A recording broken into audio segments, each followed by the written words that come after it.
عرب مستعربہ جو قوم ہے یہ حضرت اسماعیل علیہ السلام کی نسل سے ہے اور انہیں ادنی عرب ہی کہا جاتا ہے۔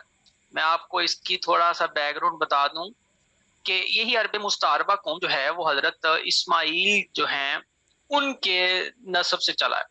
حضرت اسماعیل کی جو پہلی بیوی تھی ان کا نام تھا حضرت سارہ۔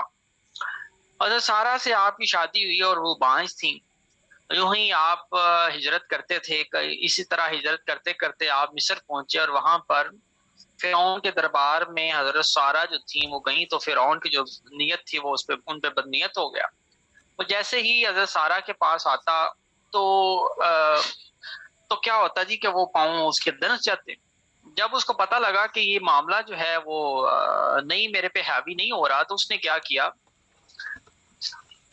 نے کیا کیا کہ حضرت سارہ کو ایک لونڈی جو تھی وہ دے دی اور ان کا نام تھا حضرت ہاجرہ، وہ ان کی بیٹی تھی، وہ انہوں نے ان کو دے دی۔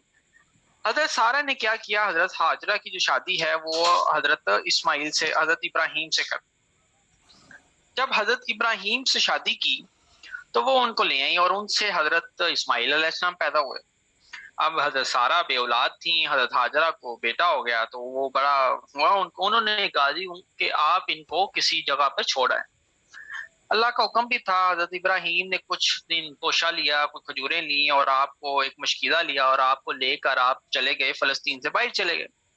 چلتے چلتے یہاں پر آگے جس جگہ اب جو ہے وہ کیا ہے عرب تھا اور خانہ کعبہ تھا، یہاں پر آپ آ گئے۔ جب یہاں پر آئے تو یہاں پر نہ تو کوئی چیز تھی نہ کچھ تھا سوائے صحرا کے، تو اس صحرا میں آپ جو ہے وہ حضرت اسماعیل کو چھوڑ کے تو آپ چلے گئے۔ حضرت سارہ کے پاس کچھ دن ہاجرہ کے پاس کچھ دن کا کھانا تھا، وہ کھایا اور پانی بھی ختم تھا، تو وہ کبھی چکر لگاتی پانی کی تلاش میں، کبھی کھانے کی تلاش میں۔ تو یوں ہی چکر لگانے میں کیا ہوا کہ وہ صحیح آپ کو سعد اسلام نے کیا کیا کہ یہی جرہم ثانی کے خاندان کی خاتون سے آپ نے شادی کر لی۔ پھر ایک بار حضرت ابراہیم کا دل ہوا تو آئے اور انہوں نے حضرت اسماعیل سے ملنے کی ملاقات کرنے کے لیے کیا، تو آئے تو حضرت اسماعیل سے تو ملاقات نہ ہو سکی، لیکن اپنی بہو سے ملاقات ہوئی تو ان سے پوچھا کہ کیسا معاملہ چل رہا ہے، تو انہوں نے تنگ دستی کی، شکایت کی۔ آپ نے وصیت کی کہ حضرت اسماعیل جب آئیں تو ان کو کہیے گا کہ اپنے دروازے کی چوکھٹ بدل دیں۔ اب اس کا مطلب کیا تھا کہ آپ جو ہیں وہ اپنی بیوی کو طلاق دے دیں اور دوسری شادی کر لیں، اور ایسا ہی ہوا۔ آپ نے کیا کیا کہ جب آئے تو اس عورت کو طلاق دے دی اور دوسری شادی کر، جو دوسری شادی کی وہ اسی جرہم کا جو سردار تھا مجاج بن عمرو، اس کی صاحبزادی تھی، ان سے شادی کر لی۔ ان کی صاحبزادی سے آپ کے 12 بیٹے ہوئے حضرت اسماعیل کے، اور انہی سے 12 قبیلے چلے، 12 قبیلے وجود میں آئے۔ یہاں سے جو قبیلہ بنا، یعنی اب مکہ میں حضرت وادی ہوئی، آغاز ہوا، حضرت اسماعیل علیہ السلام پیدا ہوئے تو آپ نے جو عمر جو تھی وہ 137 سال کی عمر پائی اور یہاں پر مکہ کے والی رہے۔ پھر آپ کے 2 صاحبزادگان، باقی تو 12 تھے، لیکن یہ 2 صاحبزادگان جو تھے وہ ان سے جو مکہ کے والی جو ہے وہ نسل در نسل چلتے رہے۔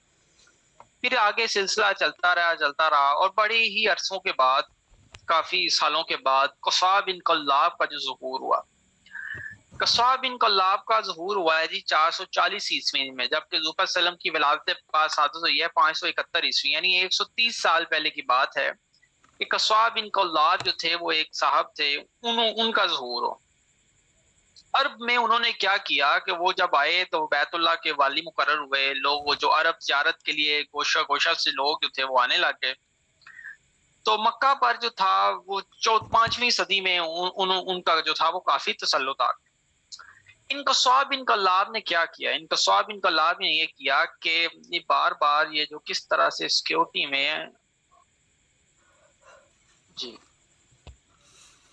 تو یہ قصا بن کلاب نے کیا کیا کہ عرب میں جو ہیں وہ ڈفرنٹ ڈیزگنیشن بنا دیے، عہدے بنا دیے، جیسے دارہ ندوہ ایک عہدہ بنا دیا۔ ان کے سپرویژن میں کیا تھا کہ جہاں پر بھی جب بڑے بڑے معاملات کے مشورے ہوتے، لوگوں نے اپنی شادیاں کرنی ہوتی، یعنی قریش کی جو پارلیمنٹ تھی وہ دارہ ندوہ تھی۔ پھر انہوں نے ایک بنایا جی، ایک انہوں نے ایک بنایا، وہ اس کا نام تھا بوا۔ بوا کا مطلب یہ تھا کہ جنگ کا جو پرچم ہوتا تھا وہ بھی قصا کے پاس ہوتا تھا۔ پھر نام حجابت، یعنی خانہ کعبہ کی جو پاسبانی ہے، خانہ کعبہ کا جو دروازہ ہے وہ بھی قصائی کے پاس تھا۔ پھر ایک ڈیزیگنیشن بنایا سقایا، یعنی حاجیوں کو پانی پلانا، وہ بھی ان کے ذمہ تھا۔ پھر بنایا رفادہ، یعنی حاجیوں کی میزبانی کروانا، یہ بھی ان کے ذمہ تھا۔ یعنی بہرحال معاملہ کچھ پہنچا کہ حضرت اسماعیل کے بعد جو ایک فیمس شخصیت بن کے آئی، ان کا نام تھا قصاب بن کلاب، جن کو خانہ کعبہ کی تمام ذمہ داری جو تھی وہ حاصل تھی۔ کچھ ڈپارٹمنٹ آگے، ایک بیٹے کے دوسرے بیٹے کے ذمہ کچھ منافع ڈال۔ حضور پاک صلی اللہ علیہ وسلم کا شجرہ نسب نکلتا ہے بنو عبد مناف سے، اور ان کے ذمہ کیا آیا؟ سقایا اینڈ رفادہ۔ سقایا کیا تھا؟ حاجیوں کو پانی پلانا، اور رفادہ کیا تھا؟ حاجیوں کی میزبانی، یعنی ان کو کھانا کھلانا۔ تو یہ سلسلہ جو ہے وہ عبد مناف سے آگے جو چلا، وہ حضور پاک صلی اللہ علیہ وسلم کے سامنے پردادا ہاشم بن عبد مناف سے آگے سلسلہ جو ہے وہ ان کو چلا گیا۔ اب یہ ساری سمری جو میں نے پیچھے بتائی ہے وہ اس ایک ڈائیگرام سے آپ کو کلیئر ہو جائے گی کہ وہ میں نے کیا بتایا ہے۔ یعنی حضرت اسماعیل علیہ السلام کے 12 بیٹے ہیں، جن میں سے کیدار چلے، اور کیدار سے آگے نسل چلی، اور نسل چلتی چلتی چلتی قریش، اور قریش سے آگے قصاب بن کلاب تک چلی۔ ان قصاب کے ڈفرنٹ بیٹے تھے، ابو الدار، ابو المناف۔ قصاب نے جو ڈیزیگنیشن بنائے تھے، عہدے بنائے تھے، ان کو اس نے 2 بیٹوں میں تقسیم کر دیا، ابو الدار اور ابو المناف۔ ابو المناف کے حصے میں آیا سقایا اینڈ رفادہ، حاجیوں کو کھانا کھلانا، حاجیوں کو پانی پلانا۔ انہی ابو المناف سے جو وہ ڈیزیگنیشن تھے، ان کی وفات کے بعد کہاں شفٹ ہو گئے؟ حضرت ہاشم کے پاس، اور ان سے پھر آگے حضرت عبد المطلب، حضرت عبداللہ اور حضور صلی اللہ علیہ وسلم تک معاملہ پہنچا۔ تو یہ جو سلسلہ نسب ہے یہ کچھ یوں پہنچتے ہیں۔ جی میں نے تو اب وہ ویٹنگ لسٹ جو ہے وہ ختم کر دیا ہے، تو میرے خیال سے اب نہیں آئے گا۔ تو یہ سلسلہ جو میں نے ابھی آپ کو پورا بتایا ہے نا، وہ اس طرح سے چلتا ہے۔ پھر اس وقت یعنی شجرہ نسب میں نے حضور صلی اللہ علیہ وسلم کا ابھی تک آپ کو سمجھایا ہے کہ 12 بیٹوں سے آگے چلتے چلتے قریش، اور قریش کے آگے قصاب بن کلاب، ان کے 2 بیٹے تھے، ابو الدار، ابو مناف۔ عہدوں کی تقسیم ہوئی، ابو مناف آئے، ابو مناف سے حاجیوں کا کھانا کھلانا، حاجیوں کو پانی پلانا حضرت ہاشم کے ذمہ آیا، حضرت ہاشم سے حضرت عبد المطلب، حضرت عبد المطلب سے حضرت عبداللہ، اور اس کے آگے حضور صلی اللہ علیہ وسلم۔ ٹھیک ہے، یہ شجرہ نسب۔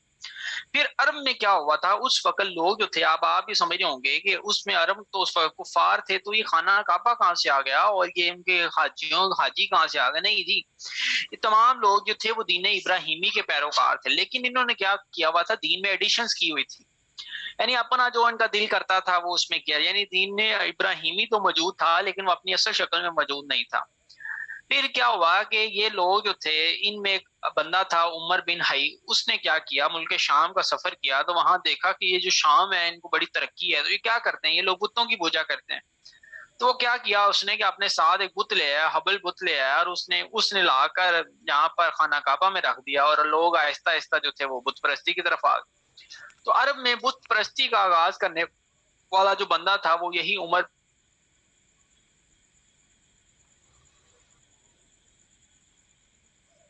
بن عبد الحی تھا۔ پھر انہوں نے جو مطلب اکنامک کنڈیشن تھی وہ اس طرح سے تھی کہ یہ لوگ جو تھے مطلب ان کی کوئی تھا نہیں، تو یہ کیا کرتے تھے؟ کھیتی باڑی کرتے تھے، غلہ بانی کرتے تھے، تجارت جو تھی وہ ان کا سب سے بڑا ایک پیشہ تھا۔ یہ لوگ مکہ سے مال لیتے اور اس کو شام لے کے جاتے اور حبشہ لے کے جاتے، تو یہ 2 ملکوں کے ساتھ ان کی تجارت تھی۔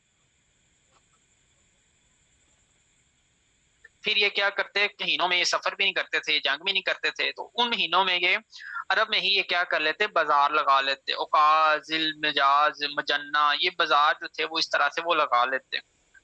تو ابھی تک میں نے آپ کو حضور صلی اللہ علیہ وسلم کا شجرہ نسب بتایا کہ حضور صلی اللہ علیہ وسلم کا شجرہ نسب کہاں سے کہاں تک چلا، قریش سے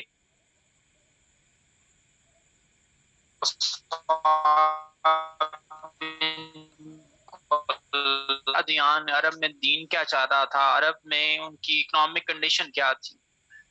تو ہاشم تک ہم پہنچ گئے، خانوادہ نبوی میں ہم پہنچے ہیں ہاشم تک۔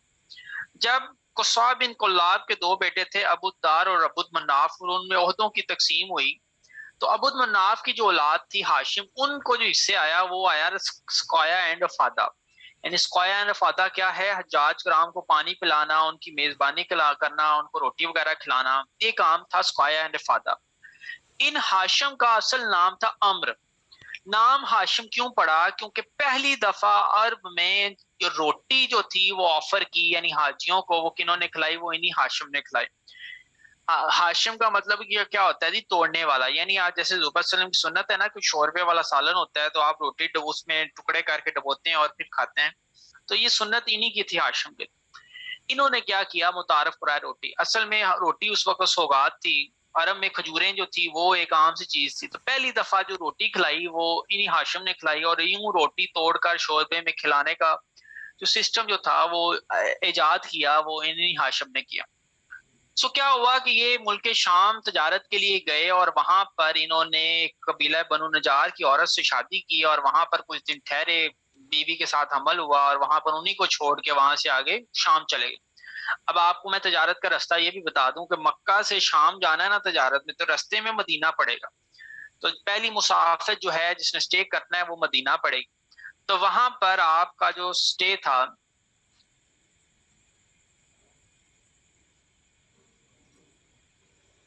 یہاں پہ تو میرے پاس تو کوئی ویٹنگ لسٹ میں نہیں آ رہا، ویٹنگ لسٹ انیبل۔ راستے میں وہاں پر قبیلہ بنو نجار کی عورت سے شادی ہوئی، وہاں پر ٹھہرے کچھ دن، اور وہاں سے ہی بیوی کو حمل میں چھوڑ کے ملک شام چلے گئے۔ وہاں گئے تو انتقال ہو گیا، واپس آئے تو وہاں سے ان کا بیٹا پیدا ہوا، ان کا نام انہوں نے رکھا شیبہ۔ یہی شیبہ آگے جا کے حضرت عبد المطلب بنے، یعنی حضرت عبد المطلب کا اصل نام کیا تھا؟ شیبہ۔ وہ نام کیسے پڑا عبد المطلب کو ہم دیکھتے ہیں۔ سکوایا اینڈ فاتح کا جو منصب ہاشم کے بعد ان کے بھائی کس کو ملا؟ مطلب کو۔ اب یہ ذرا دھیان رکھیے، ہاشم کی وفات ہوئی، ان کے بعد ان کو کن کو مل گیا؟ مطلب۔ مطلب جو تھے وہ کئی سالوں تک وہ یہ فرائض سر انجام دیتے رہے۔ کئی سالوں کے بعد ان کو پتا چلا کہ اس طرح سے ہاشم کا بیٹا ہے اور میرا بھتیجا ہے جو مدینہ میں پرورش پا رہا ہے۔ جب انہوں نے دیکھا تو وہ ان کو لینے کے لیے مدینہ چلے گئے، وہاں ان کی ماں سے ریکویسٹ کی کہ آپ ان بیٹے کو ہمیں دے دیں، یہ خانہ کعبہ کا والی ہے۔ بڑی اصرار کے بعد انہوں نے اجازت دے دی۔ جب اجازت دے دی اور آپ اونٹ پہ بٹھا کے واپس لا رہے تھے تو لوگوں نے کہنا شروع کر دیا کہ دیکھو عبد المطلب آ گیا، یعنی مطلب کا غلام آ گیا۔ تو آپ نے کہا نہیں نہیں، یہ مطلب کا غلام نہیں ہے، بلکہ میرا بھتیجا ہے، ہاشم ہے اور میرا لڑکا ہے۔ پھر وہیں پہ انہوں نے وہاں سے پھر یہ آپ کا نام شیبہ سے کیا پڑ گیا؟ عبد المطلب پڑ گیا۔ پھر وہیں پہ آپ نے پرورش پائی، اور مطلب کے بعد آپ جو تھے وہ خانہ کعبہ کے والی بنے، اور آپ کے جو مناسب تھے اور جو عزت تھی وہ سب سے زیادہ تھی۔ حضرت ہاشم سے بھی آپ کی جو عزت تھی وہ زیادہ تھی۔ وہاں سے آپ کو اللہ تعالیٰ نے خواب میں جو ہے وہ زمزم کا کنواں جو ہے اس کو کھودنے کا حکم دیا۔ یہ زمزم کا کنواں حالات سے کیا ہو چکا ہوا تھا؟ ڈھک چکا ہوا تھا۔ تو اللہ تعالیٰ نے خواب میں آپ کو جگہ بتائی، آپ نے بیدار ہوئے، آپ نے اس کی تعمیر کی، کھدائی کی۔ جب وہ کنواں نمودار ہوا تو آپ نے پھر اس وقت نظر مانی کہ اللہ تعالیٰ اگر مجھے 10 بیٹے دیں اور ان 10 بیٹوں میں سے پھر میں کیا کروں گا؟ ایک جو ہے وہ اللہ کی راہ میں قربان کر دوں۔ تو یہ بعد میں پھر یہی واقعہ ہوتا ہے، وہ آگے ہم جا کے دیکھتے ہیں۔ پھر حضور صلی اللہ علیہ وسلم کی ولادت باسعادت سے ریلیٹڈ ایک بڑا ہی اہم واقعہ پیش آتا ہے جس کو واقعہ فیل کہا جاتا ہے، جس کا قرآن میں بھی ذکر ہے، سورہ فیل میں۔ فیل ہاتھی کو کہا جاتا ہے۔ معاملہ کچھ یوں ہوا کہ یمن کا گورنر تھا، گورنر یمن کا تھا، لیکن وہ نجاشی جو بادشاہ ہوتا تھا نا حبشہ کا، اس کی طرف سے گورنر یمن میں تعینات کیا تھا۔ تو یمن کا گورنر تھا، اس کا نام تھا ابراہیم۔ تو یہ جو ہے وہ آپ جو ہے وہ خانہ کعبہ کو چھوڑ کے اس گرجے کا بیعت کریں، طواف کریں اور یہ سارا کام کریں۔ کسی عربی کو غصہ چڑھا، اس نے جا کے وہاں پہ گند ملا دیا، اس کو غصہ آ گیا، اس نے کیا کیا؟ 60,000 کا ایک لشکر لیا اور خانہ کعبہ کو ڈھانے کے لیے نکل پڑا۔ ابھی اپنے ساتھ جو تھا وہ ہاتھی لے کے آیا، ابھی پہلی دفعہ ہاتھی لے کے آیا، کل 9 یا 13 ہاتھی تھے۔ یہ ہاتھی جو تھے وہ ایک طرح کا سمجھ لیں کہ جانور ہوتا تھا جو ایک پہلے انہوں نے نہیں دیکھا ہوا تھا۔ یہ آ کے وادی محصر یعنی مزدلفہ اور مینا کے درمیان ایک وادی ہے، وہاں پہ آ کے ٹھہر گیا، یا وہاں پہ ہاتھی بیٹھ گئے۔ اب جب ان کو کعبہ کی طرف بڑھنے کو کہا جاتا ہے یہ ہاتھی ہلتے نہ، لیکن دوسری طرف کہا جاتا تو یہ بھاگنے لگ جاتے۔ پھر اللہ تعالیٰ کی طرف سے کیا ہوا، وہ ایک چھوٹی چھوٹی ابابیلیں آئیں، انہوں نے پنجوں میں کنکریاں لیں اور وہ لشکر پر پھینکتے گئے، جس پر پھینکتا وہ رونتا ہوا چلا گیا۔ ہاتھیوں نے تمام لشکر کو رون دیا اور سب کو تباہ کر دیا۔